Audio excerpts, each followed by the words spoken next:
Let's move on to some social media questions real quick. You can follow The Minimalists on Facebook, Twitter, TikTok, and Instagram at The Minimalists. It looks like we have a question here. Actually, this one's from YouTube.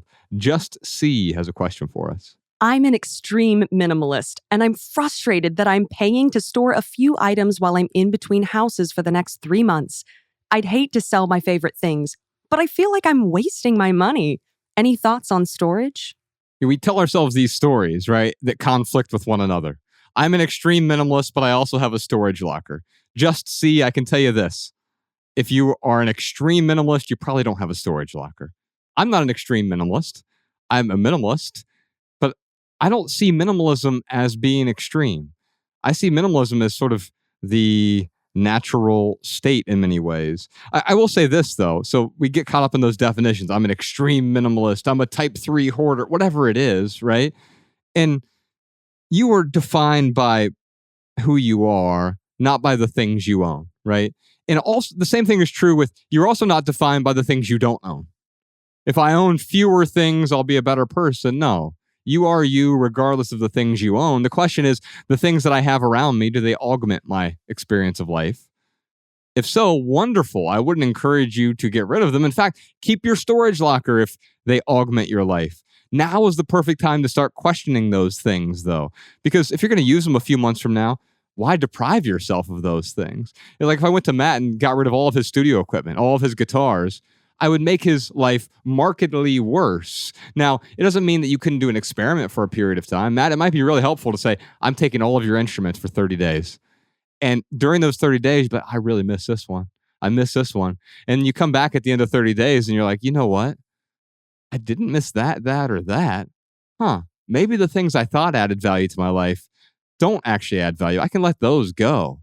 But those other things, man, these really enhance my life. Let me hold on to that. Yeah, the idea of being an extreme minimalist, but holding on to feeling badly that you have a storage locker is sort of counterintuitive, right? Like the first thing you should get rid of is feeling badly for having a storage locker, and then it's like, that's the real superfluous bit in that whole thing. That's right. Yeah, there's sort of a conflict there, right? Hey, I have an identity as a minimalist, and I'm doing this thing that conflicts with my concept of the identity. Help me resolve that contradiction. You don't have to let go of the stuff, but I would say let go of the identity. Be who you are. If minimalist is an accurate description of who you are and how you live, let other people call you that. And sure, when it makes sense, you can refer to yourself as that as well. But don't be attached to that label, I am a minimalist, in a way that causes you to judge yourself by having more than a certain amount of things or by having a storage unit. The other thing I would say too is that you know how much you love something when you have to pay for it, and you know how much you love it by how much you're willing to pay for it. And so I would just, apply what I call the casino technique. When you go to the casino, my advice is, if you're going to go in there and you're going to gamble away your money because you think that's fun, that's up to you, but just determine your number ahead of time. What's it going to be? What's your stopping point? Is it $50? Is it $200? How much are you willing to lose, and when are you going to stop? Because you know what's going to happen when you get in that casino?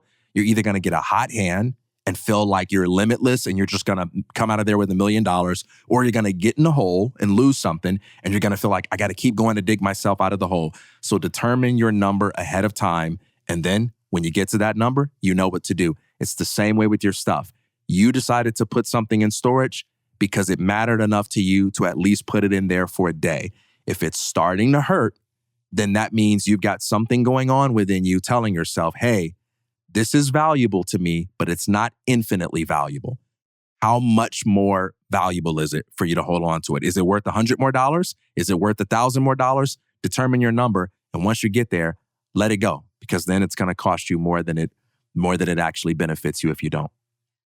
The price of holding on to it right now is a lot. It's high. It's not just the price of the storage locker, but it's the psychological cost, the mental clutter that it's causing, the emotional, the heart clutter that you're experiencing, because you feel this incongruity. I am this type of person, and yet I'm doing this. Well, we've been talking about expectations today. That's one of the things here. I've set this expectation. A extreme minimalist is who I am as a person, and therefore I shouldn't have a storage locker. Okay, fine. Well, then get rid of the storage locker. But is that really going to help you? Maybe. But if you're getting rid of the things that are in the storage locker that serve you, then you might be worse off. And so sometimes it just has to do with telling ourselves a different story. Yeah. Yep. And the idea of wiggly, what we talked about, rigidity versus wiggly. It's like being rigid costs so much. And it's like saying, this is who I am, but this is they're not working together. And it's like, yeah, because you're just let it go. Like let your identity go in that way. The idea, and just be. Right now you have a storage locker with your stuff in it. Okay. You know what I mean? And then next step.